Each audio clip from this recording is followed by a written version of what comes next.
Hi, everyone. Before I get started, I just want to say that I am very thankful and grateful for being here today. I have a few questions that I ask myself all the time. Do you think society sees you as an individual? Or do you think society views you as a member of a group? Well, I finally answered that question for myself. As a Black female, I believe that society sees me as someone I may look similar to. Why? I hear comments like, do you eat fried chicken? Do you wear a weave? Or do you live in an apartment?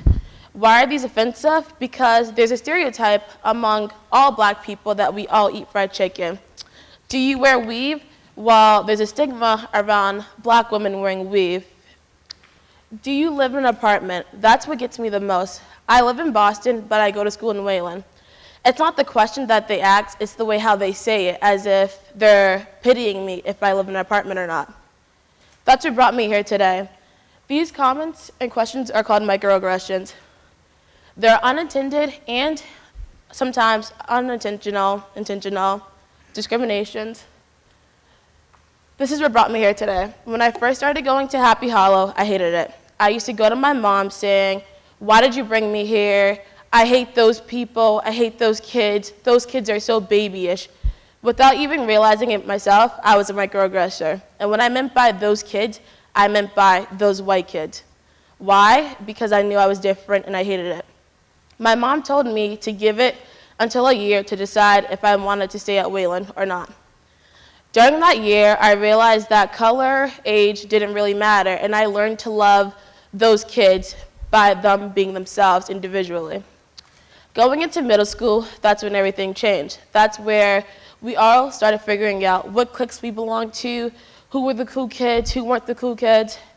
And I was struggling with accepting my own culture. Do I stick more with the Black kids? Do I hang out with the white kids? And during that process, I started isolating myself from my white friends, and I started hanging out with people that looked more like me. Going into high school, I was more independent. I really was friends with anybody. Then one day, this Black boy comes to me and he says, Naiya, I think I was born in the wrong body. And when he said that, I was like, okay, explain to me why. He was like, no, I think I was born in the wrong skin color. And I said, what do you mean you were born in the wrong skin color? He said, I think I was meant to be white. He was like, I'm not like you guys. And when he said that, that made me angry, because I'm like, what do you mean you're not supposed to be like you guys? And what he was referring to was that he wasn't meant to be like the rest of the Black people because he was more white. That summer, I held a grudge against him because I didn't understand how anyone can say they weren't meant to be a color. During that summer, I went to Puerto Rico with my best friends without our parents. And while we were there, me and another girl, who were the darker ones out of the group, we would get made fun of for being the darker ones. They would say, oh, you're charcoal, or we can't see you in the dark. And even though it seems funny, there's always a time when that one friend in a group that always steps over the line. And that friend always did. It was to the point where one of my best friends didn't even like coming outside because she was afraid of getting darker. That's where I came up with this idea. I, too, am Harvard. I adapted it from Black Harvard students who used to talk about being Black at a white school, a predominantly white school. And I thought about it, what town can I make a difference in? What town needs a change? What town needs something to happen? And I thought of Wayland because this is a perfect town to make a change in. So I came up with an idea. I, too, am Wayland. And I want to say thank you for everyone who participated. Jackson, Thomas Leakey, and Sophia for putting in their song in my video. Thank you.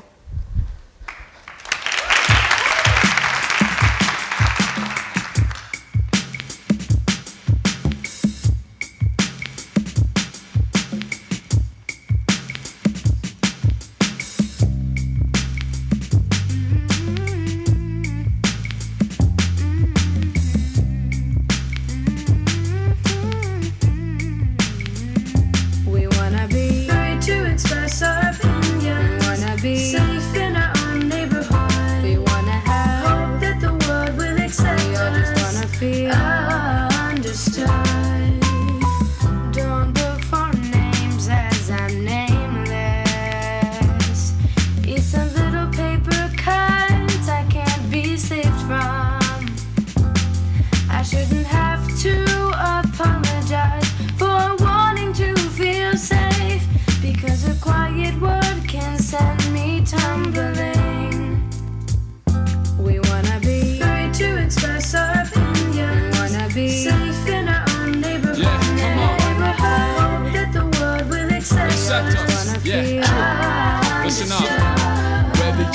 blue collar with just a few dollars, or if you got a new car and a huge pile of cash singing ooh la la, or if you pray to Allah, or you come home to two fathers, got the world pushing you farther into desperation. But discrimination keeps driving you by the wondering who follow you to the depths of tomorrow. Acceptance is a true honor. I feel like the game ain't talked enough about change since the death of Tupac, a single voice amongst all the hippity hoopla.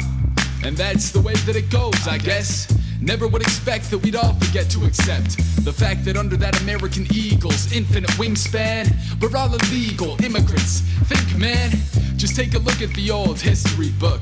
It's no mystery, misery took a hold of so many lives, controlled each of their eyes. The way we look at one another like we aren't the same. I'm angry and need someone to blame. We wanna be free to express our opinions. We wanna be safe in our own neighborhood. We wanna have hope that the world will accept us. We wanna be understood. It's all perspective, and it's not perplexive if you just take a look at the media. See the recurring cases of white on black crime, like that's the only violence that's deserving attention. All that I hear is silence when other versions are mentioned, like black on black, white on white. It's the lifelong fight, but a lack of understanding, we all yearn for acceptance. But a lack of understanding, we all yearn for acceptance. Yeah, come on.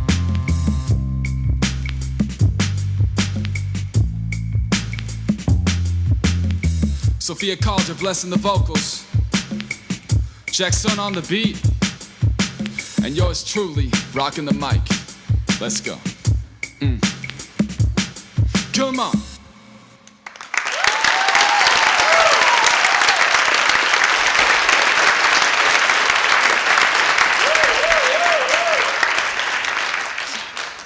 I'm going to read you a poem by the black boy that said that he thinks he was supposed to be white. It's called I Am Who I Am. Walking through the hallways, I see no one like me. My eyes like the sight of color. Color girls, color boys. Being out of place buzzes in my head like a bee.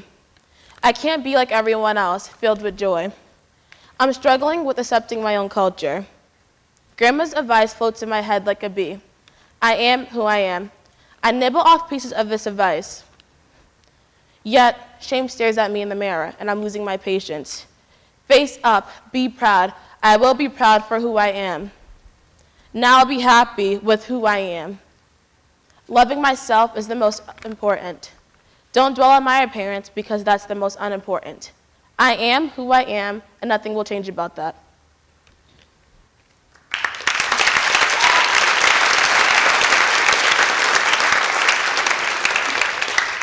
So, if I was in the audience, I would be thinking, who cares? That doesn't happen. It doesn't affect me, right? Or I would be thinking, do those things really happen? I feel like those kids made up those things. But when I see that these comments that are microaggression affects my family, my best friends, and strangers, especially me, I think, ouch, did you really mean that? I think, do you really know me for me? Do you know Naiya Davis? Or do you just see me as another stereotype? Because that's not who I am. I am Naiya Davis. Thank you.